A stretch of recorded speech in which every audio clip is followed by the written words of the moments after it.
kita bersatu dalam doa.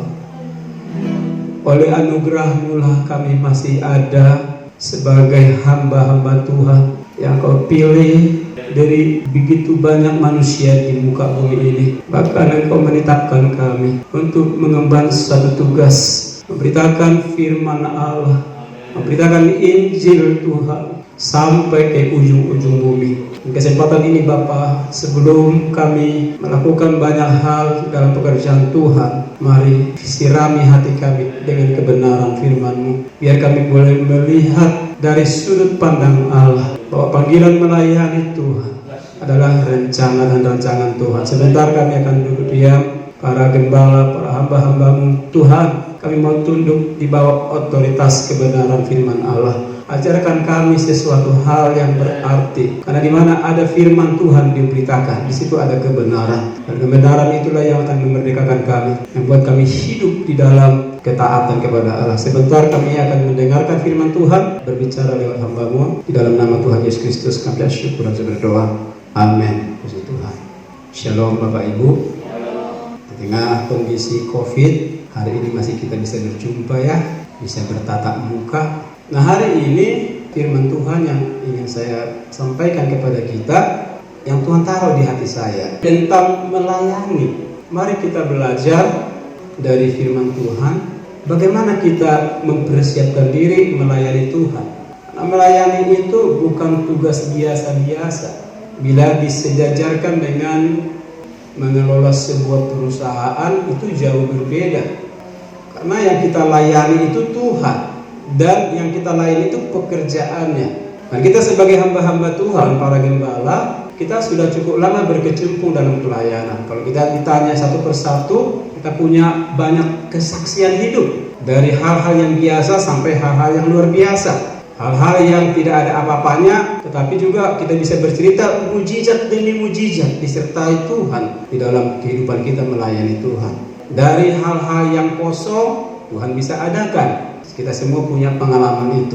Tetapi hari ini ingin saya sampaikan adalah melayani Tuhan dengan melayani pekerjaan Tuhan itu dua hal yang berbeda. Orang yang melayani Tuhan pasti melayani pekerjaan Tuhan. Tetapi orang yang melayani pekerjaan Tuhan belum tentu, belum tentu artinya bisa iya bisa tidak. Bahwa orang yang giat dalam pekerjaan Tuhan belum tentu melayani Tuhan. Wah, kok bisa begitu? Ya, kita akan lihat fakta-faktanya. Di mana perbedaannya? Saya coba memaparkan tentang perbedaan yang melayani Tuhan dengan orang yang melayani pekerjaan Tuhan. Lukas pasal 10, 39 sampai 40. Kita baca bersama-sama, demikian firman Tuhan. Perempuan itu mempunyai seorang saudara yang bernama Maria. Maria ini duduk dekat kaki Tuhan dan terus mendengarkan perkataannya. Sedang Marta sibuk sekali melayani. Ia mendekati Yesus dan berkata, "Tuhan, tidaklah Engkau peduli bahwa saudaraku membiarkan aku melayani seorang diri? Suruhlah dia membantu aku." Kalau kita mempelajari konteks ini, ada dua pribadi, sama-sama orang yang dikasihi Tuhan. Yang satu bernama Marta, yang satu lagi bernama Maria. Waktu Yesus datang ke dalam rumahnya, Yesus mulai bercerita tentang kerajaan surga. Dan waktu Marta lagi sibuk mempersiapkan makanan gitu kan, motong B2 ya. Tapi Maria punya sikap berbeda. Sepertinya tukang malas, sepertinya tidak mengerjakan banyak hal, tidak repot. Dia duduk di kaki Tuhan, dia dengar dengan teliti, dia periksa setiap apa yang disampaikan oleh Tuhan. Apa pesan-pesannya? Bapak Ibu yang dikasihi Tuhan, orang yang melayani Tuhan adalah orang yang mempersiapkan hidupnya, membuka diri terhadap firman Allah. Lah, masa hanya sebatas itu? Kan kita semua juga dengar firman. Ketika pendeta khotbah, saya dengar firman. Waktu saya di pagi juga saya dengar firman Tuhan. Saya baca Alkitab bahkan 2 pasal sehari. Mendengar firman Tuhan dengan memahami firman Tuhan itu berbeda juga. Jadi inilah yang disebut sikap melayani Tuhan. Mau mendengar suara Tuhan, mau menyelidiki apa maksud Tuhan, mau memeriksa rancangan Allah di dalam hidup. Nah, ini yang menjadi perhatian kita sebagai hamba-hamba Tuhan, bahwa hubungan kita secara pribadi dengan Tuhan adalah nomor satu. Amin. Waktu kita berbicara kepada Allah, waktu kita mendengar suara Tuhan, menyentuh hati terdalam enggak? Sudah berapa lama kita kalau berdua tidak bisa merasakan hadirat Tuhan? Saya tidak menghakimi, tapi periksalah masing-masing. Apakah masih kita bisa mendengar suara Tuhan yang murni? Ya, suara Tuhan yang sampai menyentuh hati kita yang paling dalam. Kalau hati kita yang paling dalam bisa tentu saudara tahu apa yang terjadi. Yang pertama, dia akan memeriksa hati kita, hidup kita tentang dosa. Semua pelanggaran, semua perkataan, semua tingkah laku, tindakan kita, semua keputusan-keputusan kita, semua apa yang kita kejar dalam hidup. Ketika Tuhan berbicara dan kita buka hati lebar-lebar terhadap firman Tuhan itu, maka kita akan ditelanjangi, kita akan ditampar dengan firman Allah, kita digetok Tuhan, saudara. Nah, saat itulah sebenarnya cara yang terbaik untuk kita melayani Tuhan. Jadi waktu kita melayani Tuhan secara personal, pribadi, Tuhan bicara, kita dengar apa maksudnya. Gak mereka-reka, saudaraku. Menangkap isi hati Tuhan. Setiap kita berbeda-beda. Ya, Pak Simamora pasti ada visi Tuhan tersendiri. Kenapa harus melayani di daerah yang sekarang? Kenapa tidak di daerah yang gemuk, real estate gitu kan? Yang jemaatnya pakai mobil mewah. Kenapa di situ? Ada rencana Tuhan. Masing-masing kita punya rencana besar sesuai dengan kapasitas kita. Ada yang dipercayakan cuma satu, tapi juga ada yang dipercayakan 3 dan lebih dari situ, saudara. Jadi kalau ada orang dipercayakan gerejanya bisa membuka cabang, ya seperti ketua kita, itu anugerah. Tapi sebelum kita masuk ke dalam melayani pekerjaan Tuhan, yang perlu kita periksa adalah hubunganmu secara pribadi. Sehingga apapun yang engkau hadapi, begitu banyak tekanan sekalipun, bahkan sekalipun ada orang yang tidak mendukungmu, itu yang sedang saya hadapi, yang saya alami secara pribadi. Saya bilang sama Tuhan, sekarang tidak ada satupun yang mendukung saya tetap melayani Tuhan. Sekalipun saya rasanya seperti terbuang, tidak diberkati Tuhan, tanda kutip itu ya. Tahun-tahun yang sebelumnya itu saya melimpah dengan proyek-proyek, tapi di tahun ini aduh berat sekali. Itu saya berkata kepada Tuhan, mana Tuhan, katanya Tuhanku besar, kok gak bela saya? Saya hanya bilang sama Tuhan begini, aku tetap setia Tuhan, walaupun harus melewati dengan air mata. Amin. Saya tidak bangga dengan berkat, saya bangga dengan bagaimana cara Tuhan memelihara. Dan hari Rabu kemarin ada jemaat kami berdoa begini, Bapa di surga, kami sehati berdoa buat pendeta Kim Son Sianturi Bapak. Kalau dulu pernah kau berkati dia berlimpah-limpah, kami mau lihat, kami sehati mau melihat proyek-proyek yang besar akan Tuhan limpahkan.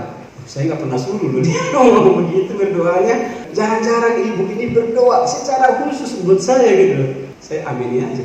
Yang saya kejar itu bukan kelimpahan itu, tapi kalau Tuhan berikan, kenapa tidak? Jangan nolak juga. Tapi sekiranya pun tidak, saya tetap setia melayani Tuhan. Jadi yang pertama adalah mari lihat hubungan kita secara pribadi dengan Tuhan. Masalah pekerjaan Tuhan itu adalah bagian yang tidak akan kita lupakan juga. Tapi yang terpenting adalah jangan sampai kita sibuk dengan melayani Tuhan seperti Marta sampai hubungan kita dengan Tuhan itu terabaikan. Karena begini Bapak Ibu, kalau hubungan kita baik dengan Tuhan, maka Tuhan akan bukakan rahasia-rahasia yang tersembunyi. Ada banyak rahasia-rahasia yang tidak diberikan Tuhan kepada orang-orang di dunia ini, tapi diberikan kepada hamba-hamba Tuhan. Amin. Rahasia apa itu? Rahasia melayani, rahasia membuat terobosan, rahasia mengadakan perkara-perkara besar, dan itu akan terjadi. Nah, hari ini ada 5 poin yang saya membagikan bagi kita. Seperti tangan kita ini ada 5 jari. Dalam prinsip pelayanan, saya menemukan tentang 5 jari ini adalah bagian tugas kita hamba-hamba Tuhan untuk melayani Tuhan. Yang pertama adalah punya fungsi, kita punya jempol. Kalau orang hebat, gimana reaksi kita dengan jari kita? Ya kan? Jokowi, ya kenapa orang bilang Jokowi ini? 2 periode kita lihat ya, bagaimana pembangunan infrastruktur yang begitu luar biasa sampai ke desa-desa. Perbatasan Kalimantan itu orang bingung, dulu itu kan hutan belantara. Tapi sekarang udah enak banget. Bahkan ibu-ibu kalau sore-sore udah tidur-tiduran di situ. Jarang juga mau tidur kan? Kan enak juga tidur kan? Panas-panas. Gitu kan? Banyak orang menikmati. Jempol ini kita persembahkan kepada Tuhan. Siapa orang hebat ini? Orang hebat ini adalah orang yang mengabdi dengan pengorbanan tanpa pamrih, tanpa mengharapkan imbalan. Saya sudah 25 tahun melayani di Maranatha. Tuhan percayakan dengan pengorbanan. Karena kan dulu di Tomang itu kalau hari Minggu sebelum kami kebaktian, semua isi gereja itu kayak tikus, saudara. Baunya minta ampun, ya. Banyak masalah-masalah yang dibentuk oleh Tuhan dalam hidup saya. Karakter, temperamen. Saya juga mengalami seperti dibuang Tuhan, gak ditolong Tuhan. Orang cari kerja gampang. Saya berkali-kali masuk perusahaan, gak diterima. Saya bilang sampai suatu titik, saya bilang saya akan tinggalkan. Pada saat itu saya sudah melayani pemuda ya. Saya bilang sama Tuhan, ini terakhir. Saya bikin lamaran di Yas, gak ada jawabannya. Saya akan keluar, saya akan pergi ke daerah Depok. Saya akan nyuper di sana. Saya akan tinggalkan ini bohong ini, itu emosi saya kan. Tetapi Tuhan itu luar biasa. Tiba-tiba salah satu anak pemuda kami datang, Cinela ya, dia bilang, Kak Kimson, ada apa? Saya nggak punya handphone dulu kan, masih belum ada handphone. Dia bilang begini, dari Yaski nelpon tadi bahwa besok kakak pergi ke Yaski, lamarannya diterima, besok langsung kerja. Wih, gimana itu kan? Saya langsung buru-buru naik ke atas, saya berdoa, saya bilang, ampuni aku Tuhan, aku kurang percaya sama Tuhan. Tuhan mendidik saya bagaimana membangun hubungan dengan Tuhan. Dari hal-hal yang tidak mungkin, saya sudah pernah mengalami banyak mujizat bersama dengan Tuhan. Jadi yang pertama adalah jempol. Ketika kita mau menyenangkan hati Tuhan, ada pengorbanan, berkorban, ada harga yang harus dibayar, saudaraku. Kalau Bapak Ketua bilang kan, berani nggak menjual hartamu? Kalau mau berkorban untuk pekerjaan Tuhan, maka Tuhan tidak akan membiarkan kita. Itu nggak mudah, saudaraku. Itu kelasnya tinggi tuh. Tapi kita berani untuk berkorban, hidup saleh, orang-orang yang sangat antusias untuk pekerjaan Tuhan, berkobar-kobar hatinya. Itu yang harus kita lakukan. Yang pertama adalah jempol. Jadi semua yang kita lakukan bukan jempol buat kita, tetapi untuk Tuhan. Amin. Apapun yang kita lakukan, keberhasilan kau capai, katakan jempol untuk Tuhan. Yang kedua adalah tangan telunjuk. Tangan telunjuk itu adalah tangan yang dipakai Tuhan untuk mengajar. Ada 5 jabatan di dalam Efesus pasal 4 ayat 11 sampai 12. Dan 5 jabatan ini adalah tangan telunjuk. Kita baca firman Tuhan Efesus 4 ayat 11 sampai 12. Dan ialah yang memberikan baik rasul-rasul maupun nabi-nabi, baik pemberita-pemberita Injil maupun gembala-gembala dan pengajar-pengajar untuk memperlengkapi orang-orang kudus bagi pekerjaan pelayanan bagi pembangunan tubuh Kristus. Yang kedua, tangan telunjuk ini ditempatkan Tuhan orang-orang khusus, dipilih Tuhan. Para rasul. Dalam perjanjian baru, rasul itu adalah orang-orang yang bersama-sama dengan Tuhan. Dan lewat tulisan-tulisan para rasul lah, akhirnya dibuat pengkanonan kitab Injil oleh para penatua-penatua gereja mula-mula. Mereka memutuskan, karena pada saat itu banyak juga rasul-rasul palsu. Ya kan? Yang benar ada, yang palsu juga banyak. Makanya ada Injil Barnabas, Injil apalagi itu banyak sekali. Tetapi penatua-penatua gereja mula-mula, mereka membuat keputusan dan menetapkan oleh kuasa Roh Kudus, dipimpin oleh Roh Kudus. Itulah kitab yang kita pegang ini. Ada 3 kitab sinoptik, ya kan? Yang sama-sama menceritakan tentang cerita yang sama. Nah, saudaraku, jari telunjuk ini adalah tugas para gembala sidang, para rasul, penginjil, dan juga pengajar. Kenapa begitu penting ini dalam tubuh Kristus? Karena Semua ini dipilih Tuhan untuk diperlengkapi sebagai pembangunan tubuh Kristus. Pertanyaannya, tubuh Kristus yang mana? Apakah tubuh Kristus gedungnya atau tubuh Kristus di dalam jiwa-jiwa yang kita menangkan? Kebanggaan kita hari-hari ini adalah kalau kita mau dipakai Tuhan sebagai penunjuk, ya, mengajar orang, mulailah dengan perbuatan-perbuatan yang sederhana. Yang kedua, kalau kita dipercayakan Tuhan sebagai penunjuknya, minta hikmat dari Tuhan supaya kita menjadi pengajar, menjadi gembala dengan satu tujuan, yaitu membangun tubuh Kristus. Amin. Jadi bukan tubuh hanya gedungnya, kita butuh tempat, wadah, tapi juga kita butuh jiwa-jiwa yang akan dimenangkan bagi Kristus. Kalau saudara ditanya, sudah berapa jiwa yang sudah terima Yesus? Kalau Bapak Ibu tanya saya akan jawab, sudah banyak. Saya pernah melayani satu jiwa, dia jemuran depan rumah saya. Dan waktu dia ajak saya berbincang-bincang, saya mulai menceritakan Yesus. Dan terakhir dia bilang begini, bagaimana caranya supaya terima Yesus? Oh gampang, ikuti saya berdoa, udah terima Yesus, Bapak sudah selamat. Segampang itu, iya. 2 hari lagi dia harus pergi kontrol ke Batam, dan kami dengar beritanya sampai di Batam dia meninggal. Berarti ada satu jiwa dia diselamatkan. Amin. Saya pernah juga melayani Tuhan lewat lagu. Lagu-lagu saya itu kan tidak populer, nggak dikenal orang.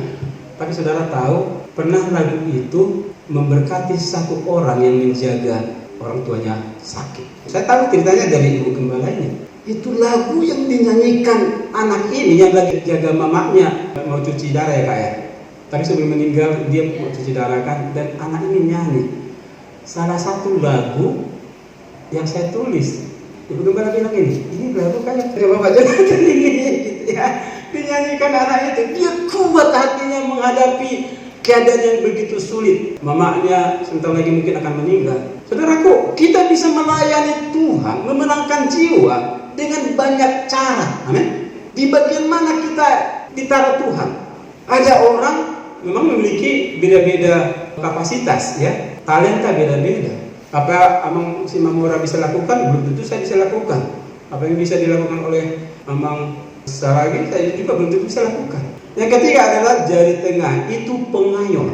Dia lebih tinggi supaya bisa merangkul kiri kanannya. Di dalam pelayanan, Tuhan percayakan kepada para pemimpin. Kalau di gereja kita itu namanya ketua sinode, berdasarkan kepemimpinan struktural dalam organisasi. Ketua wilayah itu areanya.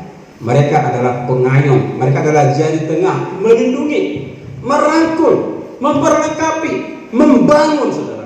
Membangun apa? Komunitas.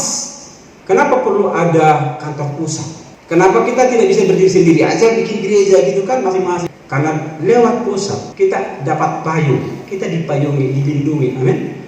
Makanya fungsi pusat harus melindungi gereja lokal, harus dipayungi, harus dibela, harus ada bukti-bukti pembelaan dari pusat sampai gereja lokal.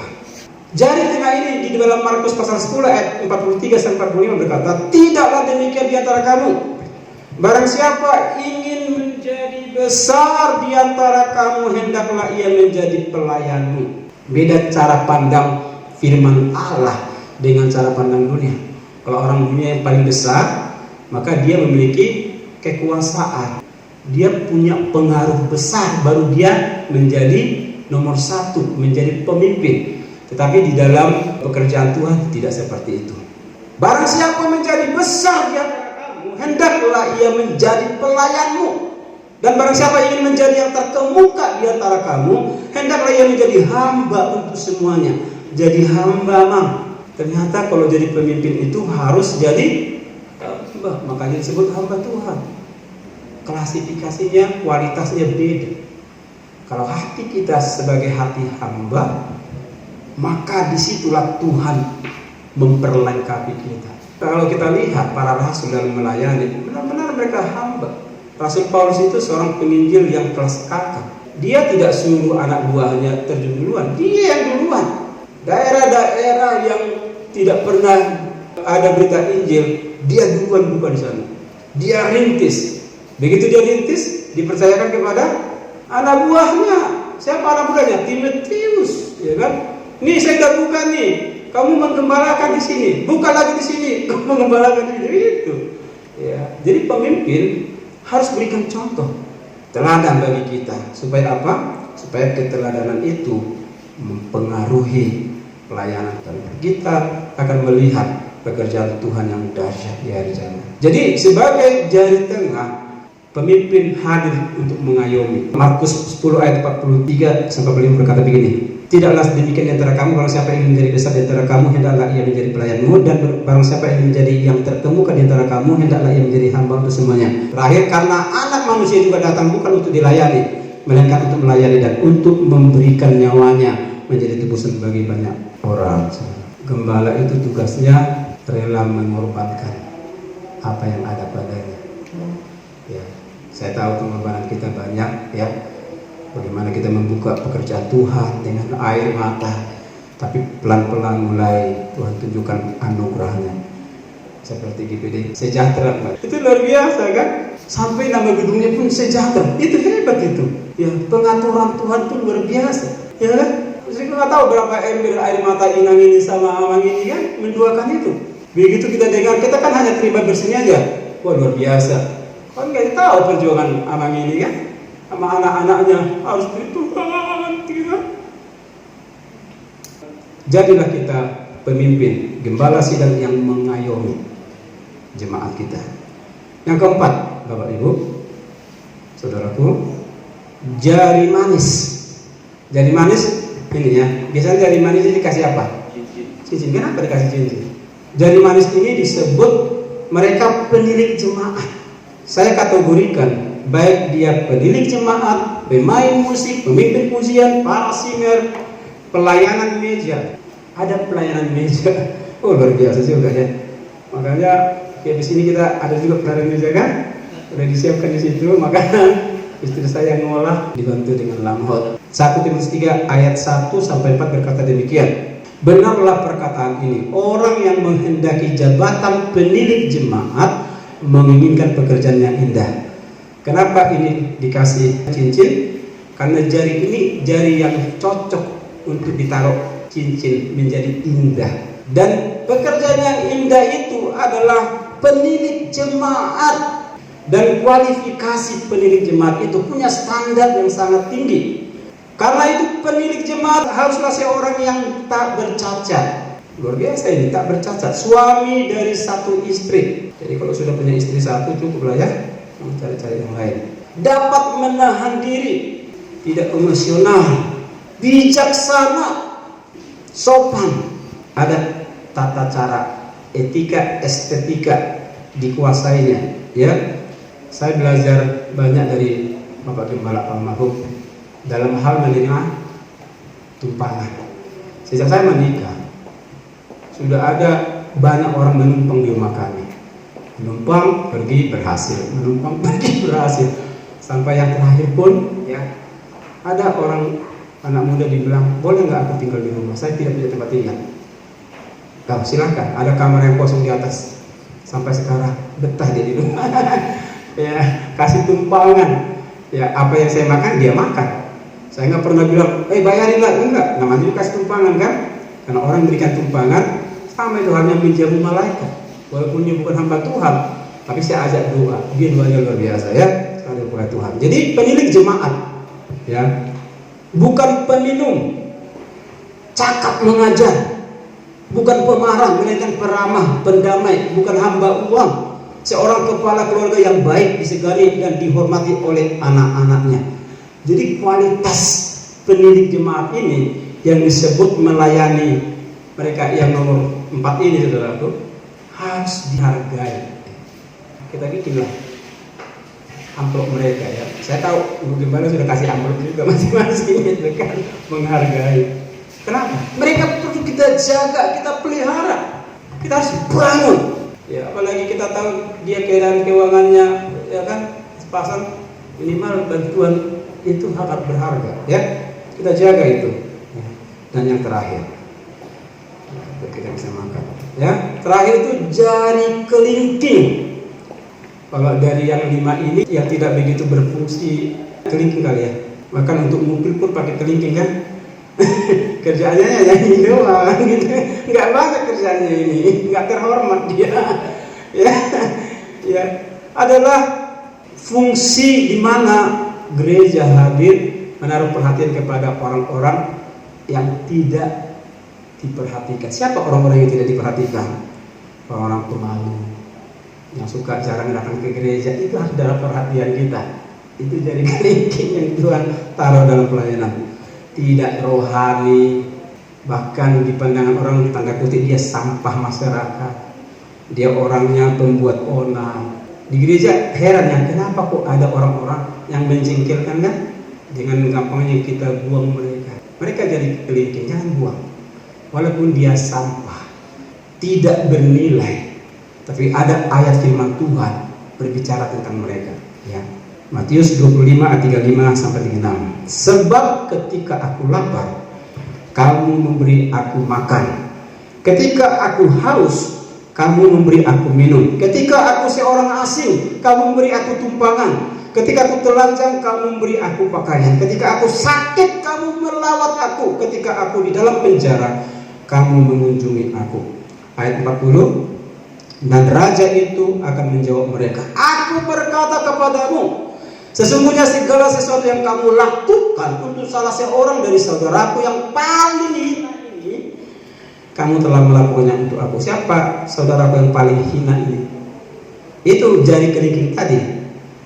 Ya, dikategorikan sampah masyarakat. Orang-orang yang bikin masalah, orang-orang yang penakut, yang jarang datang ke gereja. Dibutuhkan pelayan-pelayan ya, yang bisa menyentuh kebutuhan jari kelingking ini. Siapa mereka ini yang Tuhan percayakan? Konselor, tukang besuk, penjual syafaat. Di sana sangat berfungsi sekali yang namanya konselor. Dia melayani ke dalam, masuk ke dalam keluarga, sampai ke kedalaman hati jemaat itu, sampai dia berubah. Saya senang pelayanan konselor. Ya, saya sempat mengajar konseling pastoral semester yang kemarin di STT Sonsubos yang ada di Tanjung Priok. Ya. Harusnya semester ini juga saya ngajar, tapi nggak ada yang daftar. Memang nggak ada yang daftar, nanti lah ya. Oke, siap, kapanpun saya siap mengajar. Karena pelayanan pastoral akan mempersiapkan jemaat Tuhan, keluarga-keluarga yang kuat. Mereka tidak akan tergoyahkan. Ya, mereka akan terdidik, mereka akan dilatih. Nah, kelima poin ini, 5 jari ini punya fungsi. Inilah sesungguhnya pelayanan yang mau kita kejar. Ada anugerah, ada kemuliaan Allah di 5 jari ini yang Tuhan percayakan kepada kita. Amin. Kita berdoa. Bapa di surga, terima kasih Tuhan. Engkau baik, Engkau perhatikan kami. Dan hari ini Engkau berikan kami firman Allah, bagaimana kami memiliki sikap melayani Tuhan, yaitu hubungan kami dengan Tuhan secara pribadi. Baru setelah itu kami akan melayani pekerjaan. Karena ketika hubungan kami dengan Tuhan tidak baik, maka pekerjaan Tuhan pun itu hanya untuk kepuasan kami. Tapi kami mau Tuhan hidup kami selagi Tuhan beri kepercayaan untuk memenangkan jiwa, untuk melayani Tuhan sesuai dengan talenta dan karunia yang Kau berikan kepada kami. Kami akan bekerja dengan giat. Kami akan bersatu. Kami akan melangkah bersama dengan Tuhan. GPDI wilayah Pulau Jawa. Tuhan pilih kami pengurus dan seluruh anggota. Kami rindu Tuhan, kuasa Allah menguatkan kami supaya kami bersatu membangun tubuh Kristus, sehingga GPDI wilayah Pulau Jawa akan berkibar bendera yang dari Tuhan, sehingga setiap orang melihat GPDI wilayah Pulau Jawa dimanapun dibuka, maka orang akan melihat Kristus dipermuliakan. Dalam nama Tuhan Yesus kita syukur dan berdoa. Amin.